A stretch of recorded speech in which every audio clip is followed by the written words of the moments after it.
people have been able to cope is by having smaller families, by having the other spouse go out to work and so on. And we sort of made this adjustment, but we have to ask ourselves, how long can this go on?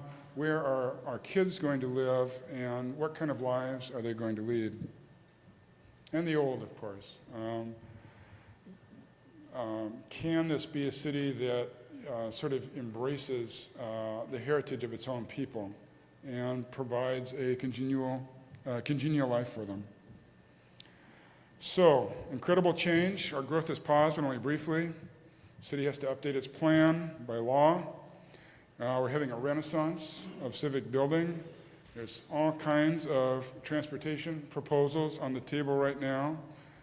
I think economic development is really poised to explode again. I think the recession is starting to come to an end, and that Seattle's essential attractiveness, regardless of what anyone from Boeing says, is very compelling, and that people are going to want to come here. And so I just urge you, all of you, to think, listen, contribute, and live. According to my own count and my own stories, I counted that the existing comprehensive plan has about 432 goals and 1,456 policies. It pleases everyone, offends no one, but it's easy to make a goal. It's very hard to make a choice, and I think really that's sort of the next step in the planning process is to get people not to just say what they like, but what they don't like, and sort of figure out in a logical way which way the city should go. So thank you very much, and please thank the Seattle Times for allowing me the use of these photos. Thanks.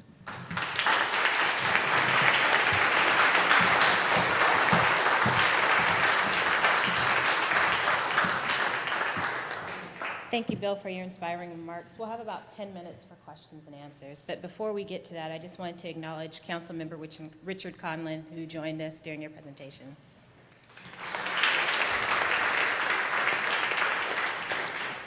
We have approximately 10 minutes for questions. If you ask a question that is something that's better to answered by a city staff member, I will ask that you hold your questions until they make their presentation. And back over to you. If there are any questions?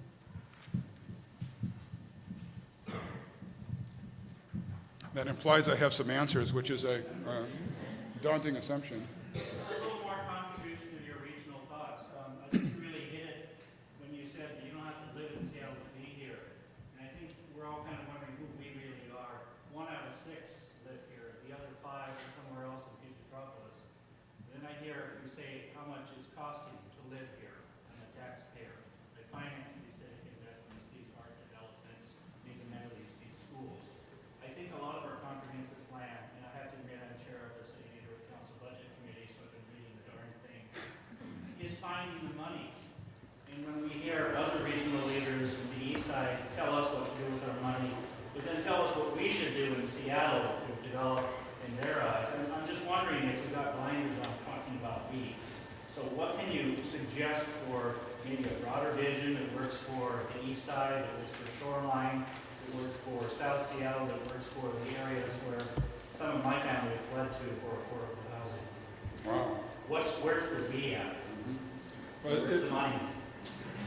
That's an excellent question.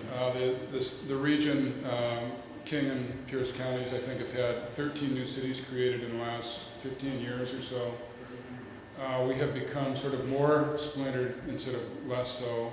Each city sort of trying to look to its own devices, and yet looking still to Seattle as a center of employment, of entertainment, of culture, and so on.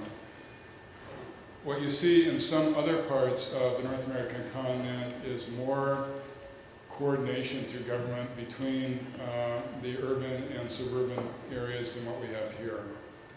Stronger regional councils, multi-county organizations that have the power and willingness to make hard decisions on transportation and so on. And so I think that's one thing.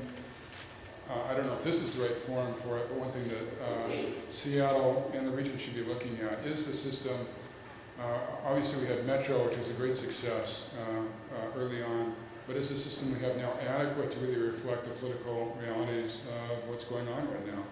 And light rail is probably the best example of where you have something that to me is very attractive, and yet as sort of presently stalled, doesn't really do much of anything at all, which is why some of the people are against it. And somehow you have to bring the region as a whole into this transportation equation and not just have it be sort of a urban Seattle-centered sort of solution. So, but beyond that, you know, I don't know. I hope you're smarter than I am. Yes, please. Based on the research that you've been doing in these articles, could you, and the fact that you're late, have you concluded that there is an optimum size for the city of Seattle that we should be striving for? Or should we just kind of continue to modify our land use until we can just, you know, get to that stacked life as the goal of preserving whatever it is we're trying to preserve, assuming that Snohomish County is in cooperate? Is there an optimum size? Well, I did write another essay about leadership, and I suggested an optimum size to me was about 100,000 people, which means we'd have to shoot 4 out of 5 to reach my goal. I don't think the question is really so much population as it is incorporating that population in a thoughtful way. That Seattle could have 2 or 3 or 4 times as many people as it has if it had the transportation and physical infrastructure to support it, which would include schools and parks and sewers and all the things that really make a city work. You know, there's nothing wrong about numbers per se. But to do that, obviously, this would be a much more urbanized landscape. And if it was, I don't think you could pull that off with public support by throwing up sort of slapdash architecture, sort of towers put up individually, block by individual developers without a whole lot of thought of how they tie together, or where the kids are going to go to school, or where you go out for dinner, or where the parks are and stuff. It's just, it wouldn't be successful. It would be more of a nightmare. And so, you know, that to me is what this process is sort of all about, is sort of not so much what the optimum size is, but the real size is going to grow by 50,000 households. I mean, these are all always guesses, but that's a lot of people in just 20 years. And so if that's the case, then what are you going to do about it? Certainly, to my knowledge, there's been no sort of successful experiment, much of anywhere, in which cities have really managed to limit their population, other than being such dreary, uncomfortable places that no one wanted to live there. So I guess that's my answer.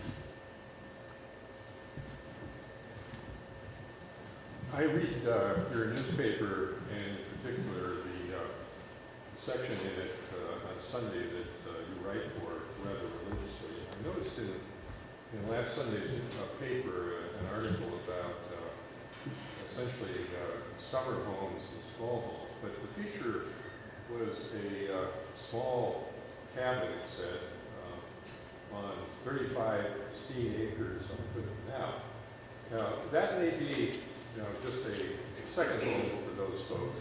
Now, I don't know where they live in their first home, perhaps a condominium in downtown Seattle, but doesn't it, the question is, doesn't that, and there's a pattern that I think I've seen in reading the paper over a long time, doesn't that send a mixed signal to people in this region as to what goals they should strive for in their own family life and their own living accommodations? It doesn't say something about intimacy in the real world we live in, and if so, what should journalists do about it in their own house to change that perspective? I liked him when he said he read the magazine, but then the question came. I was joking with my editors I was going to make fun of the magazine down here, and now I've got this opportunity to do it. This is actually something we have debated at the newspaper. We run these pictures of these palatial homes, which you all would like, many of which seem sort of outsized for their mission, although the ones in the article you just talked about, I think some of those are a little more modest. And we ask ourselves, is this, are we sending sort of the wrong message? Well, the point of view of the newspaper, of course, is that the kind of houses we should be living in, that most people do live in, are boring. And, you know, do you want a picture, would you look at a picture of your house in the newspaper? Probably not. And so that's why, you know, our magazine and all magazines, of course, sort of go to this palatial extreme. But I think you're absolutely right, you know, that this is one of the questions not only do journalists have to ask themselves, but society as a whole, as to what is sort of an appropriate scale of living. Because, first of all, because human efficiency at consuming natural resources and building big structures is getting better all the time, so we can afford big homes. And secondly, because there is a growing inequity of wealth in this country. I think one of the challenges with your question is, let's say it's not 2006, but it's 2010, and different states have implemented different legislative intents, and they're pushing renewables, and one way to meet that intent is with green tags. At some point, there's just at the moment, a finite amount of renewables, right? And developers may not be able to bring some of this online fast enough to meet demand. That would be a great problem. Yeah. Janice. Yeah, I'm not sure if this is really a marketing question, but I'm just wondering, you know, Congress passed that energy bill last summer, and I wondered if there had been any discussion, or if there is, if it's an ongoing issue. It seems to me that this should be tax deductible. It seems, yeah, it seems that it should be, and it's not part of the energy bill. I don't know where that was in the mix of things. You know, what rose to the top was hybrids, was, you know, and there. Improvements to your home improvements. Home improvements, you can put in insulation, and also for the commercial business owners, there's the tax incentives for putting in their renewables, which will help us in terms of our conservation stuff. That's something that, you know, it needs to be write your congressman and write our senators. Was that brought up? Or I don't know where that was. Does anybody else know where that was? Lisa Rennie may know where that was in the mix, because she had worked on the legislation and follows the federal stuff. Looks at these voluntary programs is that you are buying a green power product. It is a commodity, and it's not like just a donation to some good cause. You're actually getting something in return. You're getting a tag. Yeah, I can't put my hands on it, but it is kind of tied to a unit of power production. So It would be nice if. mostly as if you're buying a product, you're buying green power. Yeah. And the question does come up from customers: is it tax deductible? And we have to say no. But you're helping the environment. I think Dave and Connie were next. Dave. Well, in the energy bill, there is, it's not a tax deduction, but for utility, we can actually get money from the government if we increase the efficiency of our hydroelectric production, and there's another incentive if we actually add new capacity. And New green capacity? No, just no, new hydroelectric. new hydro capacity. And so Okay. what I'm interested in is finding out if these additions could be green take. Could be green take. And so that would mean digging into the state. I bet Marilyn Semro could probably answer I that. think that you're talking about the efficiencies of the Skagit. Right. There is a market for the Skagit tags, but it doesn't have much value out of the market because it's an older project, and people want new. They want to be continually. Well, this would be new power. But it's an old resource. It's an old resource. we can look Yeah, at that. that's Yeah, interesting. No, I mean, I would like to read the state regulations. The fine on print. that. I think that's where we need to go. We're getting close to time. Connie had a question. I was wondering how many customers are switching from green power to green power. I don't have the exact numbers. We did a special marketing outreach to the existing customers. We sent them letters, and the ones who wanted emails, we sent them emails. And we have had a number of them switch over. A number of them have decided to split their payment between, they've said, I'll go to $12 a month, but I want $6 a month to Green Up and $6 to the voluntary program, because I still want to support the education efforts and having the solar display projects around town. So I don't have the exact numbers until we finish the campaign. And since we corresponded with 4,000 customers, I don't have all the numbers. Another way to look at that is we had about 5,000 participants last year this time through the Pioneer Organics Right. campaign. And over the course of the last year, that's trickled down from 5,000 to 4,000. But since we started offering Green Up, that I haven't noticed a big change. It's just been attrition. People say, I've contributed for a while, and I'm not going to do that anymore, or they move. And so now what was 5,000 is now 4,000. Now we've added 1,000 new Green Up. But I don't think it's cannibalizing all that much. There have been some people that have switched, but I don't think a whole lot. I think these 1,000 folks that signed up for Green Up are basically new customers. Yeah. Do you have a target? Well, we have goals. I mean, our goal is to be within that top 10. That's kind of our broad. In the goal. next, We want to get on that national. in the next, what, 2 years, 4 years? I mean, we're still working on it, on our targets and goals. Yeah. Well, it's to be within the top 10 by Top 10, 2000. I would not put a date on. All right, that's where we are, and it's it's a joint effort between several groups in the utility. You guys have asked great questions. Thank you very much. Don? I Yeah. have a question. Yeah. And are we under a contractual obligation specific to the language, specific to, I know I flagged it in my brochure and it came up here, and Mhm. you mentioned at some length that it's difficult to talk about tags. Can we just change the language so that we can talk about it in a way that's more intuitive to people? Or are we forced to use that language? We're not forced to. That's the terminology that's used in the in the industry. But that might be back there, but in terms of the sales The sales, we we say, I tend to say environmental attributes, or that it's a premium that represents the environmental attributes, that it's good, good green. And there probably are more creative ways to talk about it. I haven't employed a firm to look into that or do that or We try yeah, to we've stay abreast of what's happening across the country, and the sales techniques and the terminology that people are using. We brought Sacramento Municipal Utility District, Jim Burt came up here almost Right, 2 2 years ago, and yeah.